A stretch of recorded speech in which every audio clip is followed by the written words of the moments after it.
This is Time Signatures with Jim Ervin, a podcast and radio program presented by the Capital Area Blues Society in Lansing, Michigan.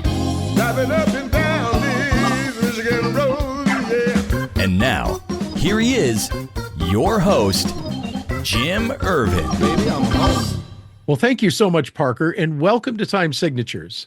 We're rolling along in Season 4, and I want to thank each and every one of you who have made recommendations and requests for various musicians. I'm pleased to tell you that our guest on this episode is one of those requests. He is one of the biggest names in the business. He's an electric blues guitarist, singer, and songwriter. He has worked with some of the other biggest names in the business, from James Harman and Roomful of Blues to the fabulous Thunderbirds, the Manish Boys, and Bobby Jones, just to name a few. And for you Bob Corritore fans out there, he and this gentleman produced an album together for Bob's famous From the Vault series. It was called the Phoenix Blues Sessions. He has 14 Blues Music Award nominations to his credit, and from what I hear, a new album. We'll be talking about that in a bit. It's my pleasure to welcome my guest today. His name is David, but y'all know him better as Kid Ramos. Welcome to Time Signatures, sir. It's a pleasure to have you.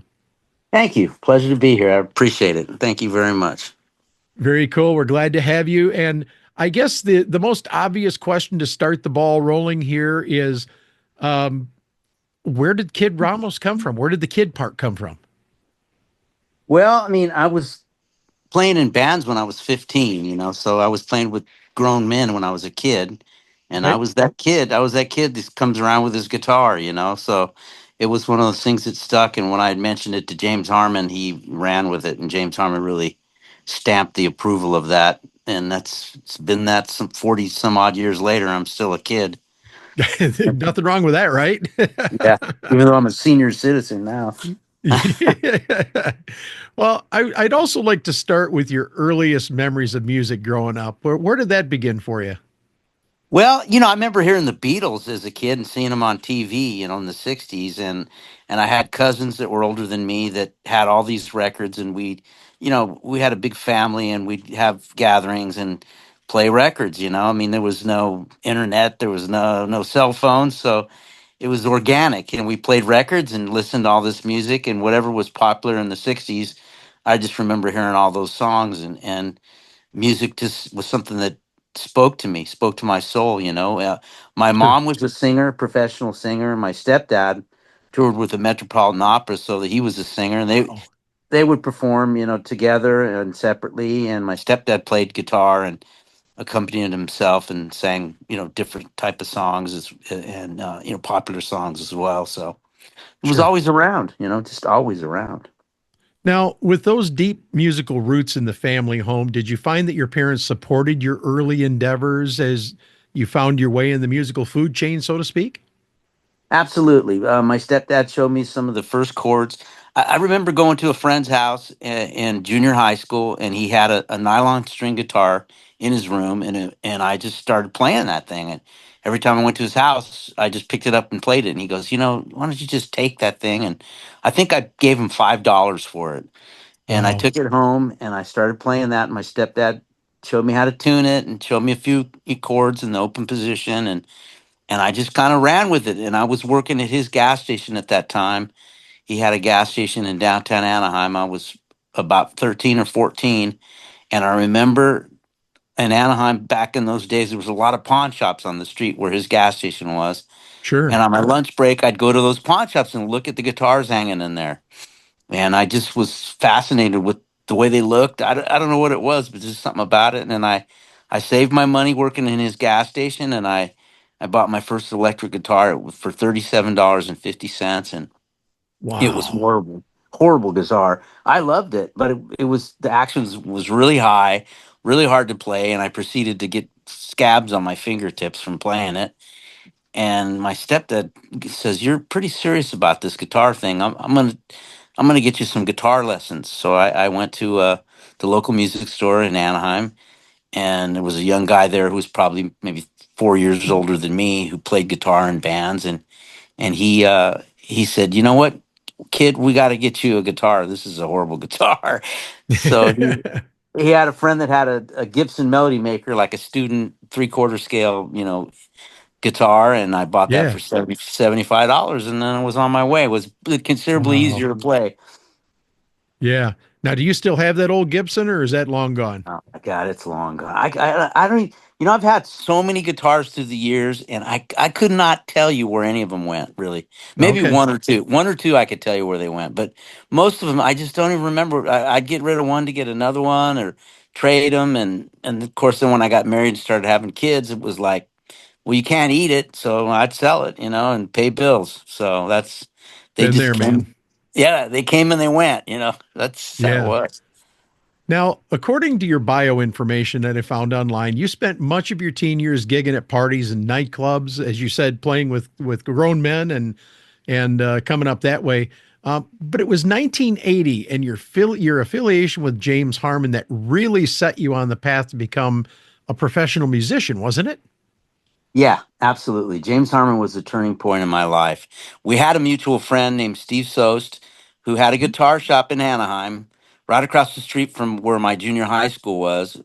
And I would go in there almost every day or at least weekly and talk to him and play guitars. And, of course, I was, just fascinated with guitars. And he said, "You know what? There's a band that you got to see that is into the stuff that you're into." Because I was a kid from Anaheim into blues, Sure. which was odd, and he said, "Well, there's this guy you've got to see. His name's James Harman, and he plays this music that you like, and so I'm going to take you to see him." And he told James, "Well, there's this kid that comes in, and you got to meet him." And so that's how it started. I mean, I was already going to the Golden Bear and seeing Muddy Waters and Freddie King, Man. and I got to see all these guys close up in a small club that was in Orange County called the Golden Bear, and that was a life changer for me. I mean, an absolute life changer. As soon as I was old enough to drive, I was going there and seeing these guys.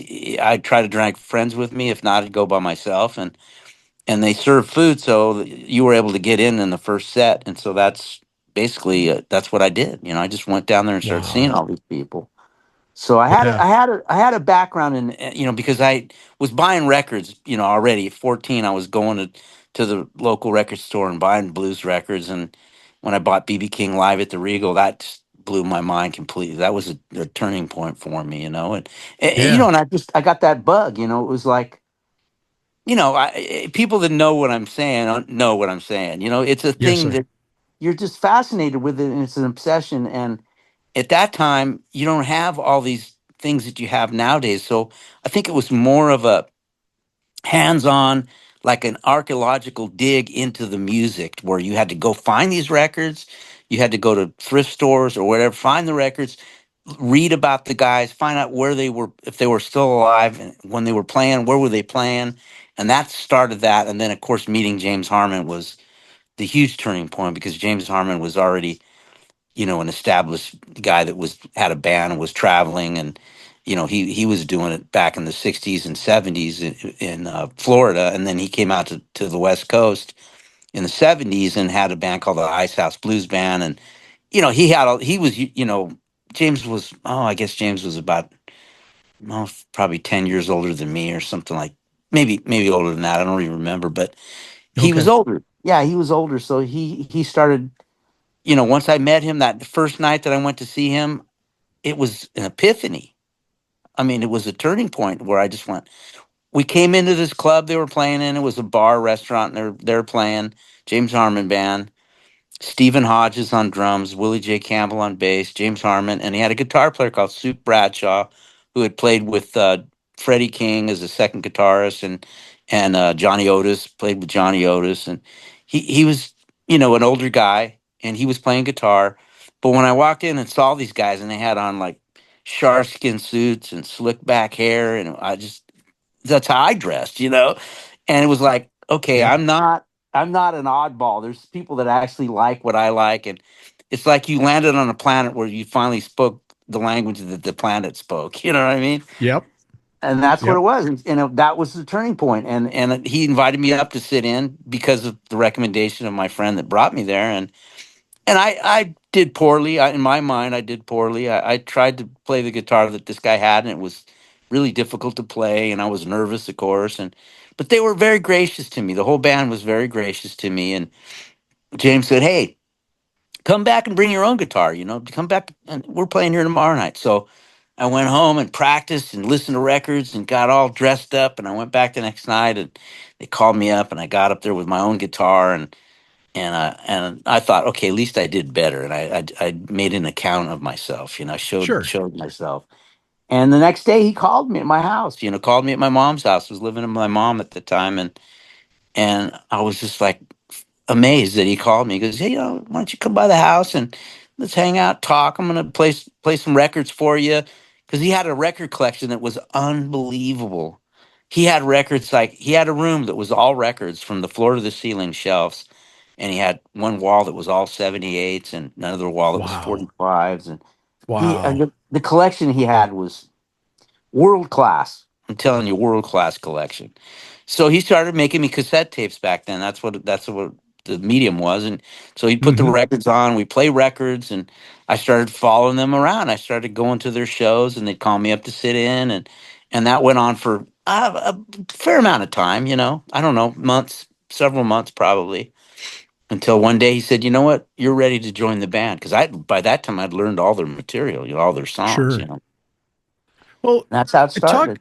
yeah, talk about those initial gigs with James. Did you find that you fit right into the mold, or did you have a little trial and error along the way?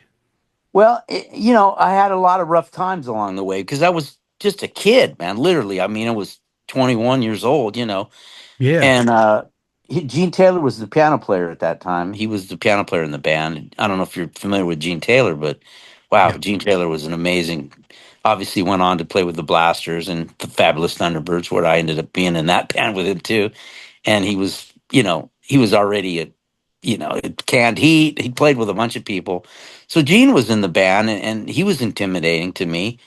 And I was getting paid at the end of the night for doing what I love to do, which was really strange to me. I was like, I'm getting paid for this. And it just seemed like a dream, and I just progressed from there. And I had rough nights. It was a learning process, but we were playing back then. We were playing 4 or 5 nights a week, um, Wow. all the time. Yeah. It was a scene. It was just there was clubs everywhere. There was places that had live music, and LA was just starting to open up with all the new music that was happening in LA at that time, and it was a real scene in LA. And so we kind of broke into that too because we would play in Orange County and San Diego and Santa Barbara, all up and down all of the coast of California.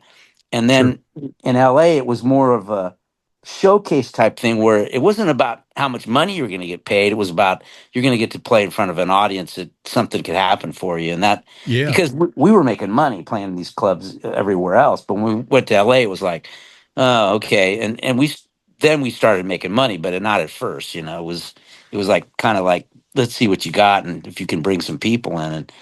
And Sure. then, Hollywood Fats joined the band. Gene left to go play with the Blasters. And we had Billy Campbell from Texas came out and he played with us for a while. He lived at James's house, and Junior Watson rented a room from James. So Junior Watson was on the scene. He was playing with Rob Piazza at the time. So there was all this stuff going on. Every day was something. We would go to pawn shops and look for guitars, or James would barbecue, and we'd go to his house and drink beer and listen to records. I mean, it was just a great time, and being in my 20s, I had no responsibilities. I was getting paid to play guitar. So There you it was go. it was an unbelievable time. Yeah. Now, after 8 years with Harman, you had a brief stint with Roomful of Blues before taking a hiatus to start a family and raise a family. Now, somewhere along the way, you must have met a young lady. Care to talk about that chapter of your life a bit?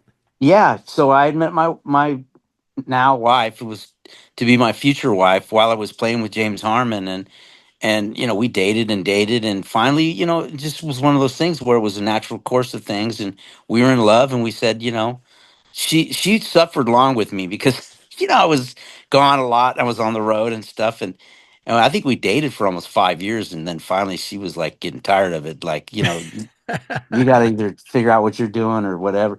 And so we got married, and when we got married, the bass player Willie J and I were like best friends. He got married a week before I did. James Harmon was his best man, and Oh, wow. I got married the week after, and we were both really dissatisfied. By that time, I'd been in the band 8 years or however many years it was, 7.5 years, and I was like, I just don't know where this is going, and I want to start a family and Sure. buy a house and have some kind of some lay down some roots. So that's basically what I did at that time. And I remember I got the call from Greg Piccolo for Roomful, and I was like, he wanted me to join the band. I'd be moving back there to Rhode Island, and I was like, I'll help out, fill in, because they had Tommy Kay was ended up being in the band, and then he fell and broke his shoulder, and Mm, so I went back east and played some shows with those guys. But by that time, we bought a place and we were trying to have kids, and so yeah, I just kind of I kept playing. I never stopped playing. I played locally with Juke Logan, and then Linwood Slim came out to California from Minneapolis. He was originally from California, but he moved back here, and he called me. I met him with James Harman, and so I started playing a lot of gigs in L.A. with him and Janova Magnus. I started playing gigs with her, and so I had a nice. lot of I had a lot of stuff going on. James Infeld had a swing night that he played with a band, big band, and I played with him on those nights at the Derby out here in LA. And so there was a lot of stuff going on. I never stopped playing. And then of course I met Lester Butler, through Fats, and he wanted me to join that band. And so I started playing with what they were called the Blue Shadows at that time. So I Okay. started playing with those guys, and but I think I had a job at a warehouse, and then we were playing nights and stuff, and finally they were getting really popular and changed the name to the Red Devils or whatever, and they got signed. They had a different guitar player by then. I couldn't do it, so the rest is history with that. But yeah, I mean, it Yeah. just I always tried to balance my family and my career, and sometimes the career suffered because the family is more important, and it always will be. Yeah. You kind of returned to the active musicians world after 1993 when Kim Wilson, well, let me back up and say that again. You returned to the active musicians world in 1993 when Kim Wilson invited you to join the fabulous Thunderbirds. I'd love to hear about that stint. And you also did some solo work along the way, didn't you? Yeah, Slim and I put out a couple of records. Too Small to Dance, we called it the Big Rhythm Combo. That was Slim and I. We had a band with Richard Ennis and Tyler Pedersen, and we had Spider Middleton on sax, and Fred Kaplan played with us, and we put out that one, and it came out in the Netherlands, the label out there called Black Magic Records, and Okay. and then Two Hands One Heart, that opportunity came up with it's the same label actually, and then Blacktop picked it up out here in the States, and I put that out, and of course Janova's on there on a few songs, but it's mostly Slim and myself and different people on that record, and then Kim called me, and the Thunderbirds came up. That was one of those things where I had seen the Thunderbirds in 1977, I think it was, or 78, because I had a friend that lived in Arlington, Virginia, and we Okay. grew up we grew up together in grade school and junior high. He moved there with his folks, and as soon as he graduated high school, he goes, "I'm moving back to California." So he sent me a plane ticket, and I flew back there, and we drove back to California together. Well, while I was out there, I said, "Let's go see some live music." Georgetown was close to by where he lived, so I was found Sonny Stitt was playing, the great bebop sax player, and I go, "Let's go see Sonny Stitt." So we went over there, walked across the Potomac. I remember walking across that bridge and going into Georgetown, and I was just like, "What is this?" That place was crazy. We walked all over, we couldn't find this place. He goes, "I know this club called the Bayou. Let's see who's playing." And walked over there, and right in the front, it said, "Appearing tonight, the Fabulous Thunderbirds." I go, "I don't know who these guys are." None of them Wow. knew who they were. Yeah. And we walked in there and proceeded to get our minds blown. They played like three sets. It was just them and Mike Buck on drums and Ferguson and Keith Ferguson, Jimmy Vaughn, and Kim. And that was a life changer for sure. Hmm. I mean, I wanted to be Jimmy Vaughn like thousands of other guitar players. Jimmy Vaughn was like the coolest guy ever, man. He just looked Wow. cool. He just exuded coolness. Sure. And played so great and had that tone, and it was really great, man. And I was like, I just remember that being like another thing where I just went, wow, this is just something else. Little did I know I was going to be in that band years later. But, anyways, when Kim called me, it was like, I had a day gig and everything. And I told my wife, I said, what do you think about this? She says, well, you're going to regret it if you don't take this opportunity. So I had her blessing, and they were working on Roll of the Dice record, and they flew me back east to New York, and Danny Korchmar was producing that record, and at at the at Bearsville, famous studio there. And so I went there. There was rooms above the studio. I slept in the room above the studio, and I played on part of that record.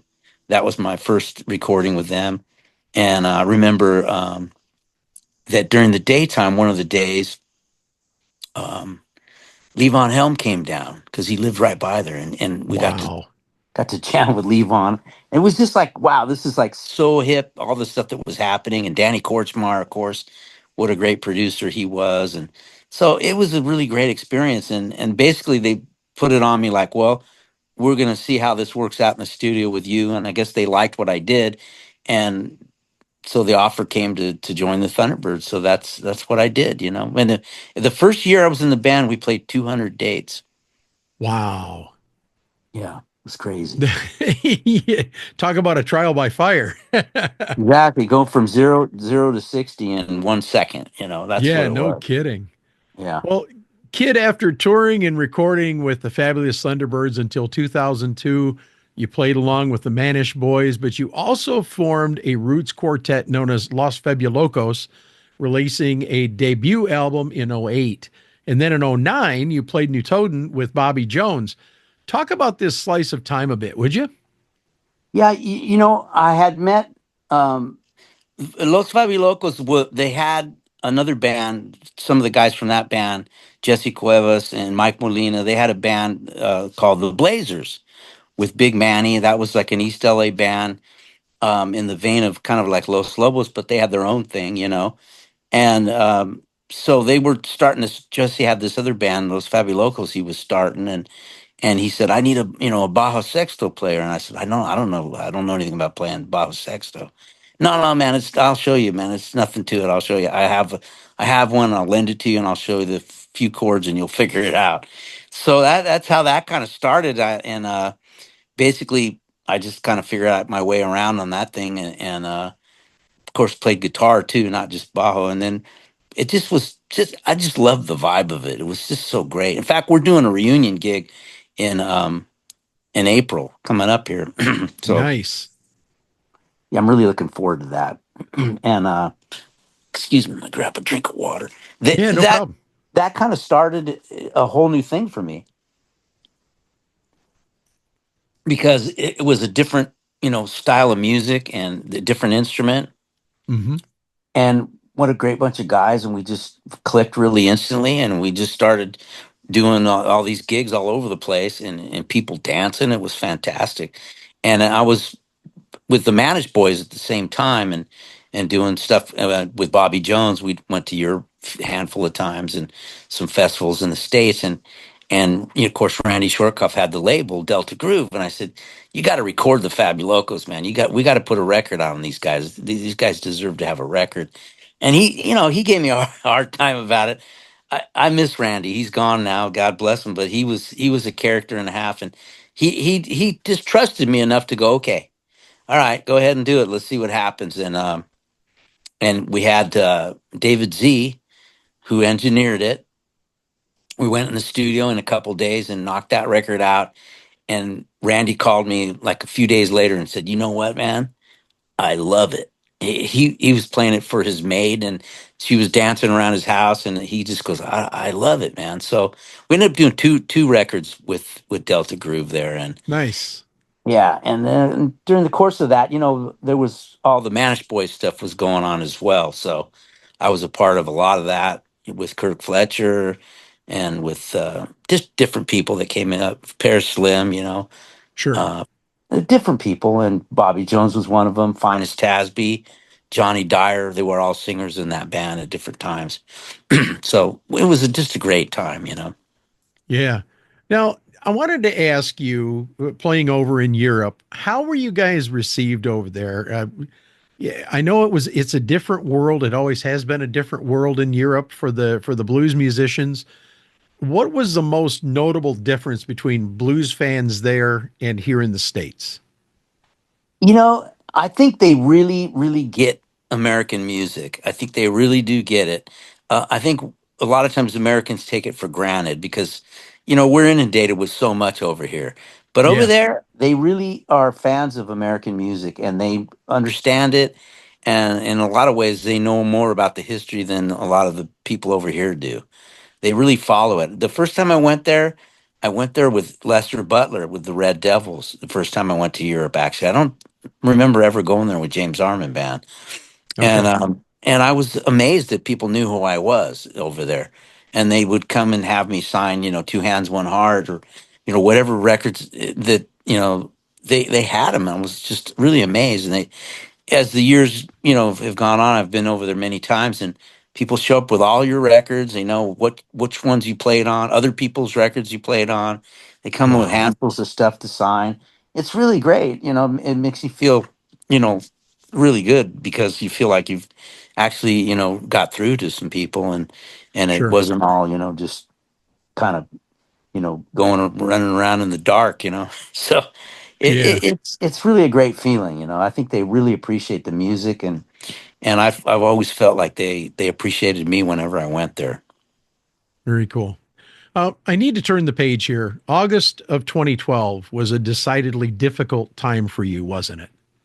Absolutely. I was diagnosed with Ewing's sarcoma, a rare cancer, Yes, sir. and I at the time I was in Beirut, Lebanon, with the Manish Boys. We went over there, and Otis Grand brought us over there, and we played this amphitheater that was built by the Romans. It was amazing. We had an amazing time over there, and I was in pain, and I was limping, and I don't know why I was in so much pain. And my wife went with me because she'd never been over there, and we went to Paris on the way home, and we spent I think 4 days in Paris, and of course you got to walk everywhere over there, and or to catch a train.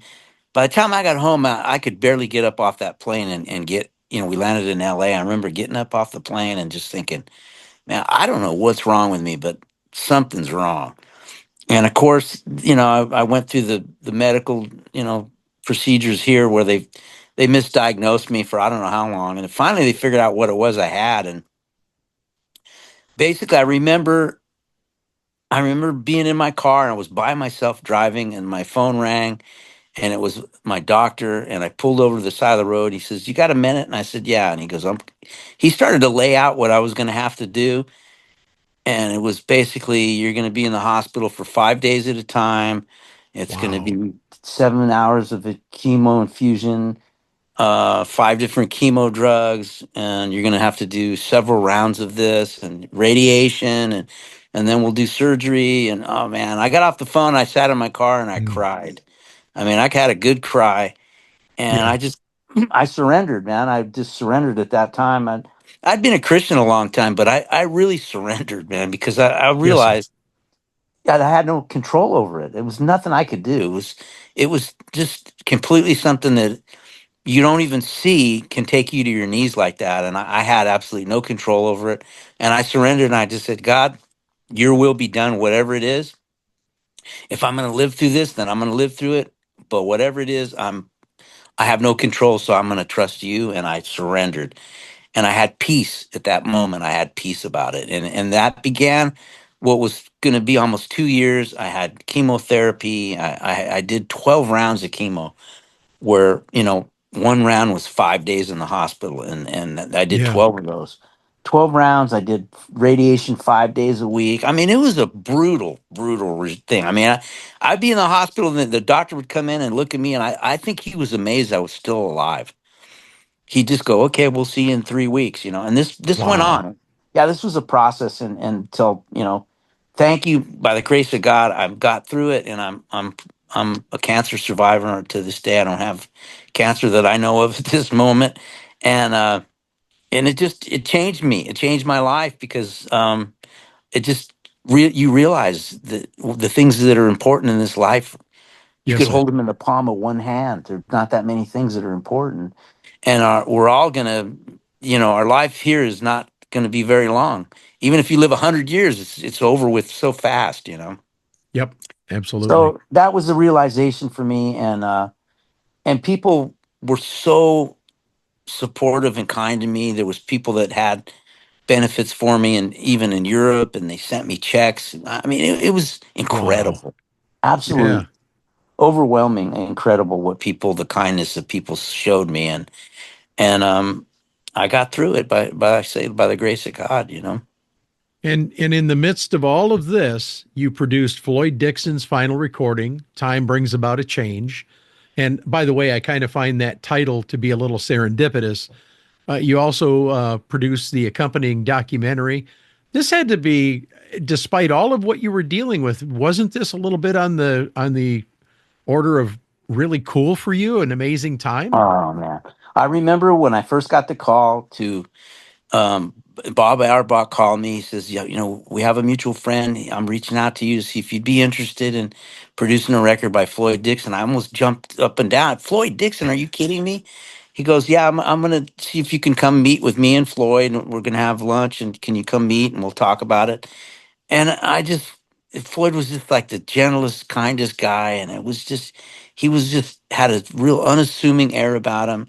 And we talked, and Bob said, I think this is a good fit. I want you to produce this record. Because, what I told him was, what you need to do is put the right musicians with Floyd, and Floyd's going to come alive. He's going to he's going to be like a kid coming, just like a new birth. Because, he'd made some other records, and it was kind of, like more like a different vein than what Floyd Dixon. Sure. But I know Floyd Dixon music. So I put together this unbelievable band with Larry Taylor on bass and Richard Ennis on drums, and these great horn players, Steve Marsh and Troy. It was just unbelievable guys that I was able to put together. And I remember the first day we practiced at Bob's house, Floyd's sitting at the piano. We're playing this jump blues thing. He just stops in the middle of the song and just jumps up from the piano bench and goes, "You guys know how to play. You guys really know how to play." He was like, he almost was in tears. He was so overwhelmed by the fact that we understood his music and knew how to play his music.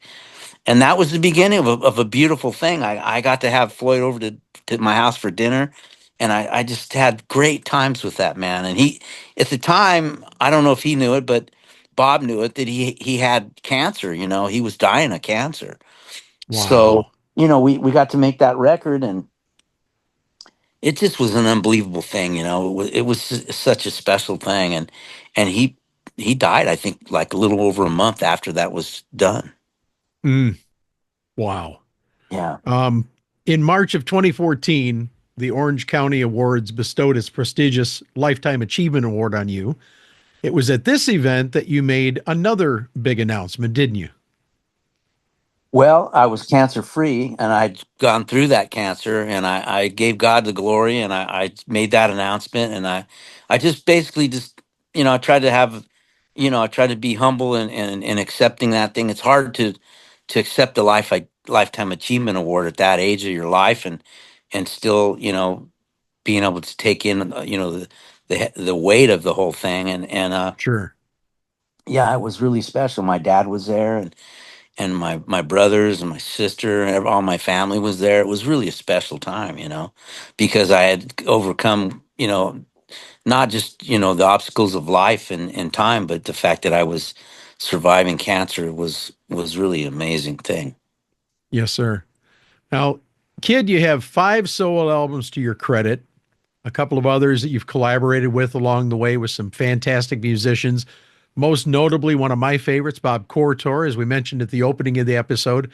And I have to say, I'm a huge fan of Bob's because he always seems to have his finger on the pulse of the traditional lowdown blues. And he always seems to pair up the perfect musicians for each of his albums. Talk about working with him on the Phoenix Blues Sessions album. Bob's been a good friend of mine for many years. Bob's a great guy. He is a torch bearer of the music, Chicago blues. Bob's from Chicago. He's been living in Yes. Phoenix. Phoenix for many, many years. Of course, he has the Rhythm Room where we did the Floyd Dixon thing. That's because I recommended that. That's the place we need to make this record is there, and everything about it Wow. was right. Was the right thing. But I've been going to the Rhythm Room. I've been playing there with different bands and different people for a long time. And a lot of times I'd come in town and Bob said, well, let's do a recording session while you're here. And we've had such great times. We just did one last month. Actually, Nice. we just did one, and it was fantastic. And every time it's just a great experience, and get to play the Rhythm Room and get to hang out with Bob, and we make another recording and look at the history of the stuff he's done. He's Oh had man. everybody. I Yeah. got to I got to record with Nappy Brown. I mean, how cool was that? Yeah, no kidding. Yeah, I am fortunate and blessed. I own every album that he has ever put out. I think there's 41 of them altogether. that's And amazing. yeah, well, and he said to me, he says, I've never had somebody come to me and want everything in my catalog. And I said, but I love what you're doing. I've always been raised with an honor and a respect for the previous generation, for the forefathers. And Amen. he's had so many cool recordings with, like you said, Nappy Brown, Bo Bob Diddley. Strozier, Bo Diddley, Yeah, Coco, I think, has been on an album or two with him. yeah, The man's he's an unstoppable force. And I love the work that he does. And I almost said to you when you talked about the Floyd Dixon album that you reminded me a little bit of Bob because you were working with that generation and trying to preserve some music with them. But the release of your album in 2020 had to have been a really rough time for you guys because we were going through the pandemic. How yeah. did that period affect your music career? And are you starting to see that people are coming back now more to see the live music?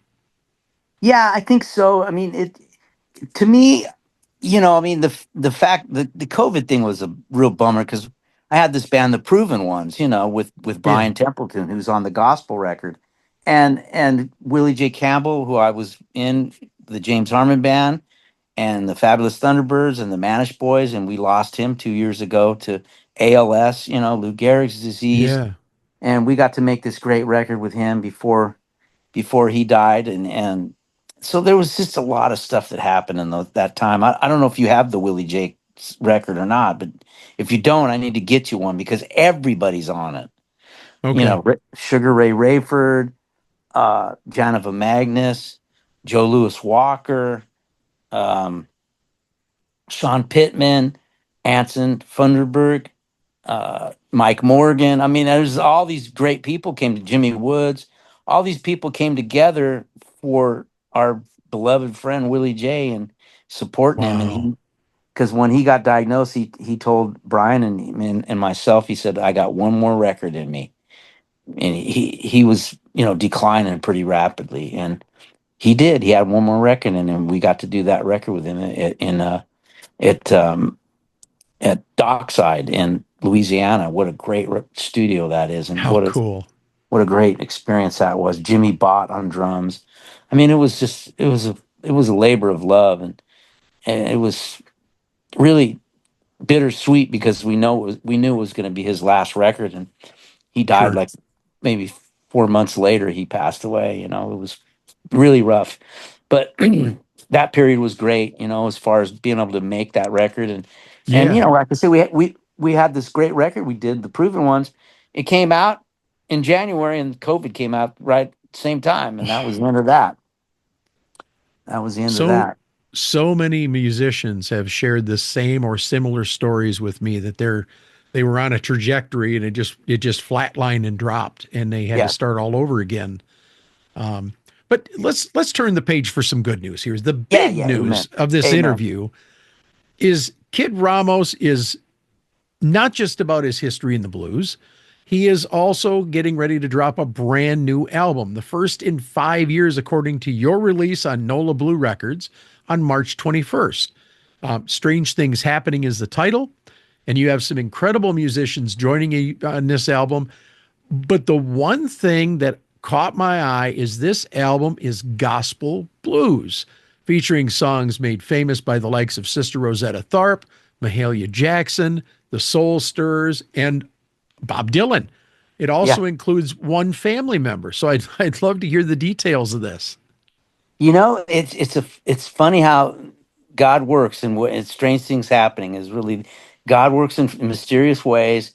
And I had met this guy if in church years ago, and he went out and started his own church, and he's been faithful to that church all this time. And we're all flesh and blood. All of us are, we're all flawed human beings, but this guy has been faithful to his calling. And he was reaching out to me, and I hadn't seen him or talked to him in years and years. And he goes, "Look," he goes, "call me, man, call me back." He goes, "You want to make a God record?" And I just thought, "Yeah, sure, man, absolutely." I never thought of it, And he goes, "Well, let's have lunch." So he, myself, and Chris Lazat, we've become wonderful friends, Chris and myself. Chris, I love this guy. He's just one of the most real people you'll ever meet. He's just a solid guy and a great songwriter and singer. He does worship at churches all over the place, travels and does all kinds of wonderful things and helps homeless people. And he's just a real good soul. And so we had lunch, the three of us, and my son Johnny was with us. And he just started telling me, look, I was supporting missionary work, and it just people were just taking advantage and using the money, and he couldn't really verify what they were doing with the money. And he said, "You know what, I decided this is what I'm going to do with my money. My missionary work is going to be, I'm going to support musicians and let them make a record and just give it to them." And I go, "Well, really? I mean, I don't want anything in return." He literally asked for nothing in return, and to this Wow. day, he's asked for nothing in return. He put up all the money. We went into the studio, and he flew out the musicians that I requested to have on the record. Brian Templeton, who's my brother from another mother. I Sure. love Brian, unbelievable singer. What a wonderful soul he is. And he told me about Dave Lamina, and I said, "Well, I don't know Dave Lamina." And he goes, "Listen," he goes, "Kid, this is the guy we have to have. We're going to make a gospel record. This is the guy we got to have. This guy's the dean of keyboards at Berklee School of Music in Boston. Wow. This guy wrote the book on B3." I said, "Okay, Brian, I trust you. If you say this is the guy, then this is the guy." So they put up all the money to fly them out. Brian, of course, stayed with me, but Dave stayed with Chris, and I had Stephen Hodges on drums, who we go back all the way to the James Harman band days. He was the original drummer in James Harman band. Of course, played with Tom Waits and was Mavis Staples for 13 years.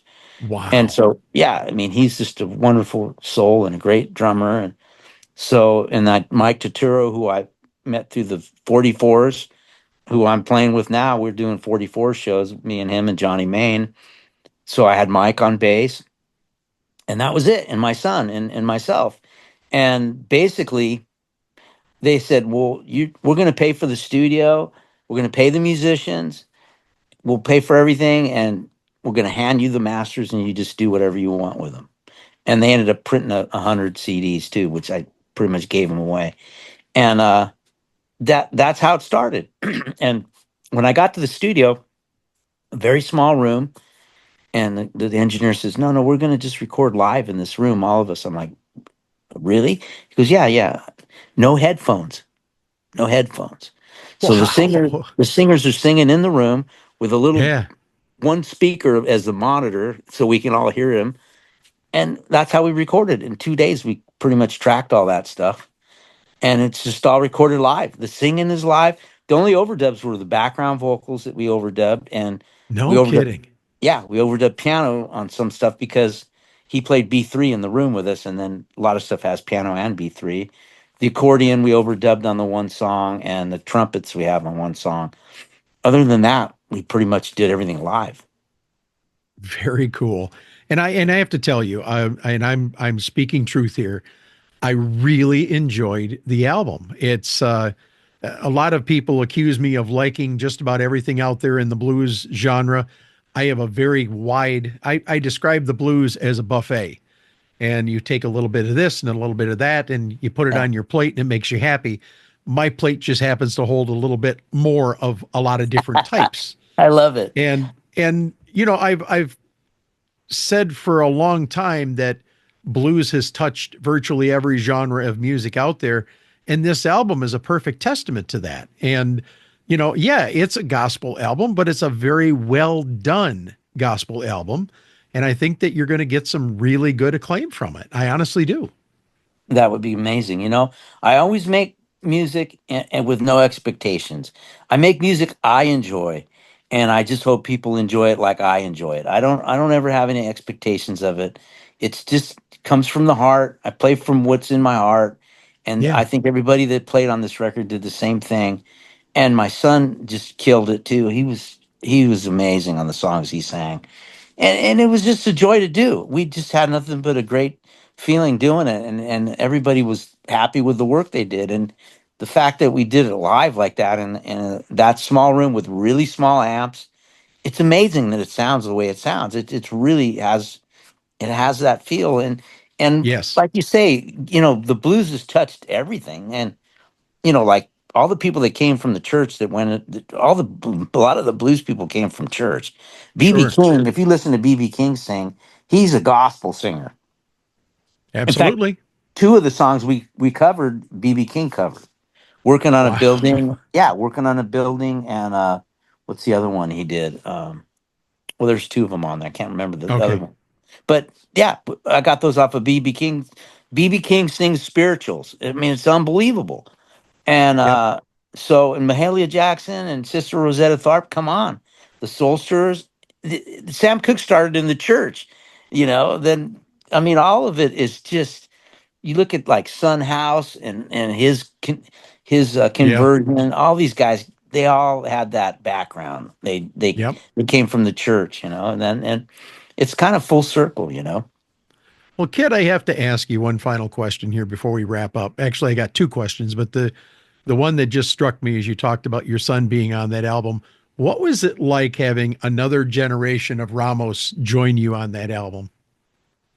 It's an amazing thing. My son was a little boy when I did the Floyd Dixon sessions, right? Hmm. And he remembers me listening to Floyd Dixon's, and he remembers me. I remember. I don't know if he remembers, but he was sitting on the floor because he was little, and we're playing.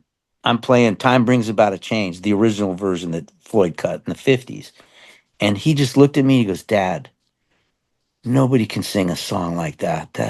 That just he got it. A little kid. It moved him. He understood. He didn't talk or he sat and he listened to the guy singing the song, and he Wow. looked like he was going to cry when he told me what. There's no, nobody can sing a song like that, Dad. That's just unbelievable. And he would go to the sessions and sit and watch Floyd play, and he just has that great memory of being around Floyd and everything. And I both my sons play guitar. Hmm. Johnny sings and plays piano too. My other son had no interest in performing in front of people. I never would push musicians onto my son and either one of my boys. It has Sure. to be something you want to do because you have a calling or you have a passion to do it. Otherwise, it's not something you would recommend somebody do. I say go get an education and get a job, get a real job or whatever. But Johnny has just a passion for doing this. He's been writing songs for years now. He had a band, the Colony Boys, a bunch of kids his age when they were teenagers still in high school. That was his first band, and then they performed. They got to do some really, really cool stuff. I got to mentor that band because he practiced at our house all the time. We have drum sets set up in my living room right now.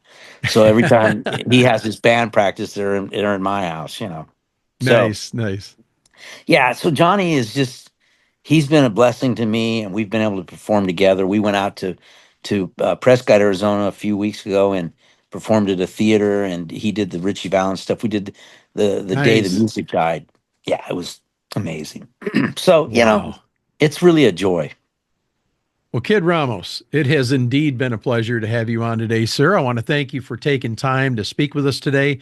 Where can folks learn more about you, maybe buy some albums, some merchandise, or learn about your tour schedule or book you for a gig?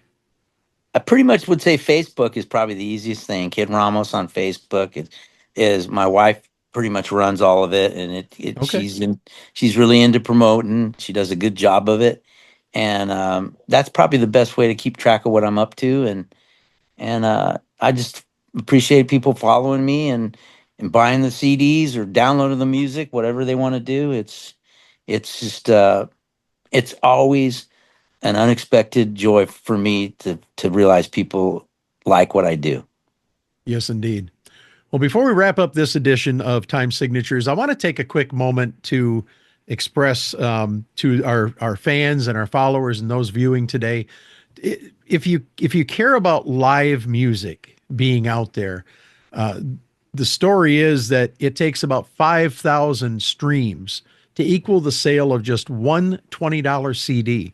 So what I'd like to encourage everybody under the sound of my voice and watching today to do is to go out and support Kid Ramos, support your favorite musician, buy a CD, buy an album, buy some vinyl, buy a shirt, because the money that you spend goes directly into their pockets and it helps keep them doing what they do. And believe me, if you want to keep live music out there, we need to support them. And that wraps up this edition of Time Signatures. Once again, my thanks to our guest, Kid Ramos, but also to you, for without you, none of this would be possible. Jim Ervin reminding you that keeping the blues alive is everyone's responsibility, but preserving the history of the blues one story at a time, that's my mission. Until next time, so long, my friends.